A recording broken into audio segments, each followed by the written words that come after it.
पिता पुत्र का भी रिश्ता कितना अजीब होता है। पिता चाह कर भी अपने प्रेम को प्रदर्शित नहीं कर पाता।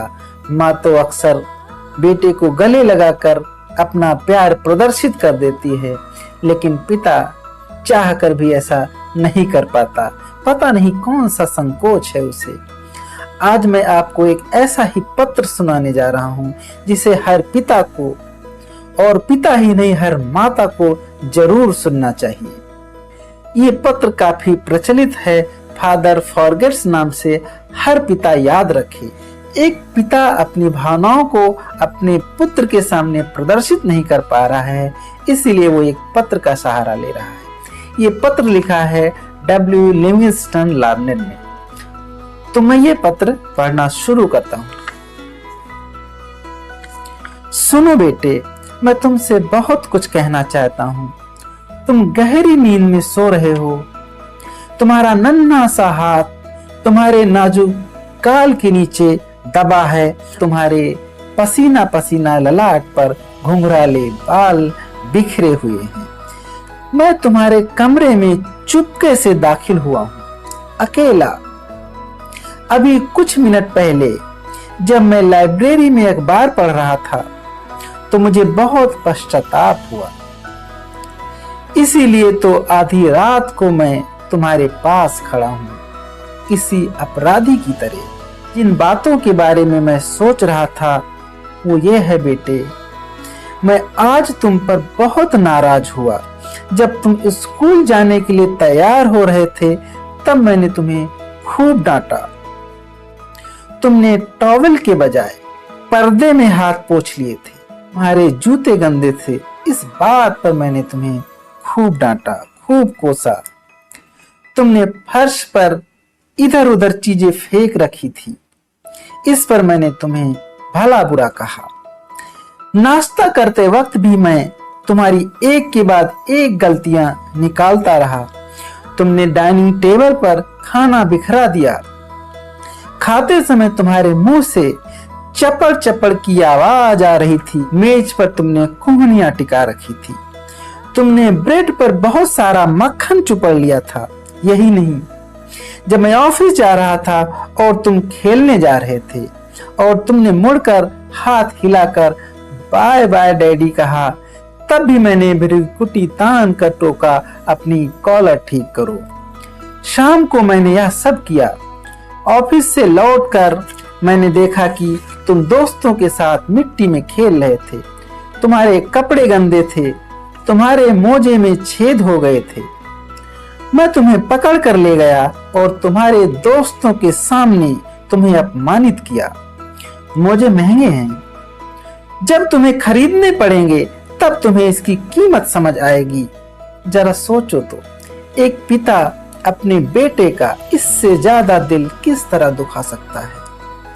क्या तुम्हें याद है जब मैं लाइब्रेरी में पढ़ रहा था तब तुम रात को मेरे कमरे में आए थे और किसी सहमे हुए मृग छौने की तरह तुम्हारी आंखें बता रही थी कि तुम्हें कितनी चोट पहुंची है, और मैंने अखबार की ऊपर से ही देखते हुए पढ़ने में बाधा डालने के लिए तुम्हें झिड़क दिया था। कभी तो चैन से रहने दिया करो। अब क्या बात है? और तुम दरवाजे पर ही ठिठक गए थे। तुमने कुछ नहीं कहा था, बस भागकर मेरे गले में अपनी बाहें डालकर मुझे चूमा था और गुड नाइट कहकर चले गए थे। तुम्हारी नन्ही बाहों की जकड़न बता रही थी। तुम्हारे दिल में ईश्वर ने प्रेम का ऐसा फूल खिलाया है जो इतनी उपेक्षा के बाद भी नहीं मुरझाया, और तुम सीढ़ियों पर खटखट करके चढ़ गए। तो बेटे, इस घटना के कुछ देर बाद मेरे हाथों से अखबार छूट गया। मुझे बहुत ग्लानि हुई। यह क्या हो रहा है? मुझे गलतियां ढूंढने की, डांटने डपटने की आदत पड़ती जा रही है। मुझे अपने बच्चे के बचपन का मैं क्या पुरस्कार दे रहा हूँ? ऐसा नहीं है बेटे कि मैं तुम्हें प्यार नहीं करता, पर एक बच्चे से जरूरत से ज्यादा उम्मीदें लगा बैठा था। मैं तुम्हारे व्यवहार को अपने उम्र के तराजू में तोल रहा था। तुम इतने प्यारे हो, इतने अच्छे और सच्चे हो। तुम्हारा नन्हा सा दिल इतना बड़ा है, जैसे चौड़ी पहाड़ियों के पीछे से उगती सुबह। तुम्हारा बड़प्पन इसी बात से नजर आता है कि दिन भर डांटते रहने वाले पापा को भी तुम रात में गुड नाइट किस देने आते हो। आज की रात और कुछ भी महत्वपूर्ण नहीं है बेटे। अंधेरे में तुम्हारे सिरहाने आया हूँ और यहाँ घुटना टिकाए बैठा हूँ, शर्मिंदा। यह एक कमजोर पश्चाताप है। मैं जानता हूँ कि अगर मैं तुम्हें जगा कर यह सब कहूंगा तो शायद तुम नहीं समझ पाओगे, पर कल से मैं सचमुच तुम्हारा प्यारा पापा बनकर दिखाऊंगा। मैं तुम्हारे साथ खेलूंगा, तुम्हारी मजेदार बात मन लगाकर सुनूंगा, तुम्हारे साथ खूब हंसूंगा और तुम्हारी तकलीफों को बांटूंगा। आज से जब भी मैं तुम्हें डांटने के लिए मुंह खोलूंगा तो इसके पहले अपनी जीभ को दांतों के नीचे दबा लूंगा। मैं बार बार किसी मंत्र की तरह यह कहना सीखूंगा, वह तो अभी बच्चा है, छोटा सा बच्चा। मुझे अफसोस है कि मैंने तुम्हें बच्चा नहीं बड़ा मान लिया था, परंतु आज जब मैं तुम्हें गुड़ी पुड़ी और थका थका पलंग पर सोया देख रहा हूं तो मुझे एहसास होता है कि तुम अभी बच्चे ही तो हो। कल तक तुम अपनी माँ की बाहों में थे, उसके कंधों पर सिर रखे। मैंने तुमसे कितनी ज्यादा उम्मीदें की थी, कितनी ज्यादा।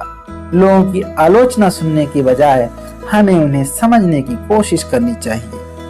हमें यह पता लगाना चाहिए कि जो काम वे करते हैं उन्हें क्यों करते हैं। यह आलोचना करने से बहुत ज्यादा रोचक और लाभदायक होगा। यही नहीं, इससे सहानुभूति, सहन शक्ति और दयालुता का माहौल भी बनेगा। सबको समझ लेने का मतलब है सबको माफ कर देना। डॉक्टर जॉनसन ने कहा था, भगवान खुद इंसान की मौत से पहले उसका फैसला नहीं करता, फिर आप और मैं ऐसा करने वाले कौन होते हैं। ये पत्र है। उम्मीद है आप लोगों ने ध्यान से सुना होगा और बहुत कुछ सीखा होगा। तो आज के लिए इतना ही। आप सबको मेरा नमस्कार।